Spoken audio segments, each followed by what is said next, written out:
அனைவருக்குமே வணக்கம். சற்று முன் கிடைத்திருக்கக்கூடிய ஒரு மிக மிக முக்கியமான செய்தி ஒன்று வெளியாகியுள்ளது. சற்று முன் திமுகவின் ஆலமரம் சரிந்தது, போலீஸ் குவிப்பு, இது மாதிரி பார்த்தீங்கன்னா செய்திகள் வெளியே இருக்கு. ஸோ இப்போ பார்த்தீங்கன்னா திமுகவில் நடக்கக்கூடிய சம்பவங்கள் பார்த்தீங்கன்னா பார்த்தாலே ஒரு மிகப்பெரிய ஒரு சம்பவங்களாக தான் வரலாற்றிலேயே முதல் முறையாக திமுகவுடைய ஆட்சியில் பார்த்தீங்கன்னா ஒரு வரலாற்றிலேயே முதல் முறையாக பார்த்தீங்கன்னா ஒரு மிகப்பெரிய ஊழல் நடந்திருக்கு இல்லையா. ஸோ டாஸ்மாக் உடைய நிறுவனத்தில் ஒரு மிகப்பெரிய ஊழல் நடந்ததில் இப்போ திமுகவுடைய தலைமையகம் வசமாக சிக்கியிருக்கு. ஸோ இப்போ பார்த்தீங்கன்னா அமலாக்கத்துறை வெளியிட்ட ஆதாரத்தின் அடிப்படையில் இந்த நிலையில் முதல்வர் ஸ்டாலினுடைய தலையில் ஒரு மிகப்பெரிய ஒரு இடியாக தான் விழுந்திருக்கு.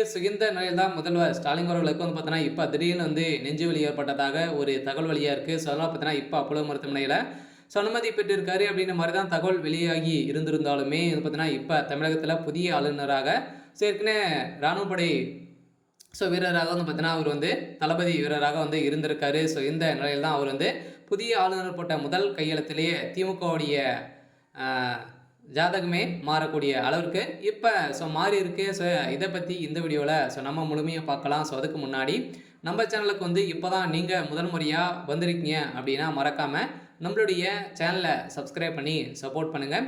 ஸோ வாங்க வீடியோக்குள்ளே போகலாம்.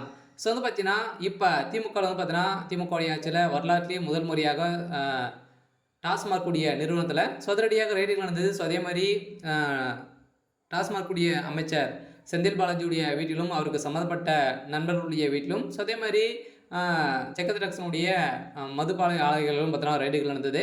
ஸோ இந்த ரைடின் அடிப்படையில் திமுகவுடைய கும்பலே வசமாக சிக்கியிருக்காங்க சொல்லலாம். பார்த்தீங்கன்னா அதுலேருந்து அதிகாரியாக இந்த டாஸ்மார்க்குடைய அதிகாரி பார்த்தீங்கன்னா கொடுத்த வாக்குமூலத்தின் அடிப்படையில் செந்தில் பாலாஜி ஒழிக, அவருடைய தம்பி அசோக்குமார் ஒழிக அப்படின்ற மாதிரி மக்களிடையே ஓடி பார்த்தீங்கன்னா கோஷம் எழுப்பி இருந்த நிலையில் இப்போ திமுகவுக்கு ஒரு மிகப்பெரிய இடியாக தான் விழுந்திருக்கு. ஸோ இதன் அடிப்படையில் தான் இப்போ ஏற்கனவே ஆளுநர் RN ரவி அவர்கள் செய்த ஏற்கனவே அவருடைய பதவி முடிவு காலம் முடிஞ்சிருச்சு. இப்போ புதிய ஆளுநராக பார்த்தீங்கன்னா ஏற்கனவே இராணுவ தளபதி அவர்கள் பார்த்தீங்கன்னா பணியாற்றி இருந்தார். ஸோ இவர் இப்போ திடீர்னு திமுக தமிழகத்துடைய ஆளுநராக நியமிக்கப்பட்டதாக ஒரு தகவல் வெளியாக இருக்குது. அவர் போட்ட முதல் கையெழுத்திலேயே சதுரடியாக திமுகவுடைய தலைமையகத்தை தூக்கியிருக்காங்க. பார்த்தீங்கன்னா திமுகவுடைய ஆலமரமாக இருக்கக்கூடிய முதல்வர் ஸ்டாலின் அவர்களே டார்கெட் பண்ணி தூக்கியிருக்காங்க.